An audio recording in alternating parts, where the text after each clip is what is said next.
परिस्थिती आहे? यावर्षी जास्त लागवड झाल्यामुळे आणि भाव नसल्यामुळे व्यापारी माल घ्यायला येत नाही आहे.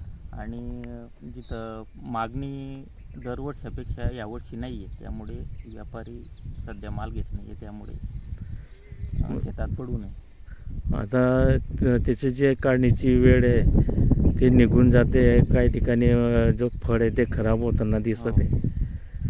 ते आता पक्वता आल्यामुळे आणि त्याचे दिवस पूर्ण झाल्यामुळे ते व्यापारी घेत नसल्यामुळे ते आता खराब होण्यास सुरुवात होते. म्हणजे अजून काही दिवस जर माल तोडला नाही गेला तर मग उपटून फेकावं लागेल. हो, पूर्ण रोटा करावा लागेल. काय दरवर्षी आणि हा जो आपला चक्रीचा माल आहे हा कुठं जास्त जातो? मध्य प्रदेश, उत्तर प्रदेश, गुजरात तिकडचे व्यापारी खूप येत आहेत. यावर्षी त्यांनी पाठ फिरवली. पाठ फिरवली. अच्छा. किंवा तिकडे जास्त लागवड असेल, तिकडे लागवड असेल त्याच्यामुळे ते येत नाही असं काही असेल. असं आहे.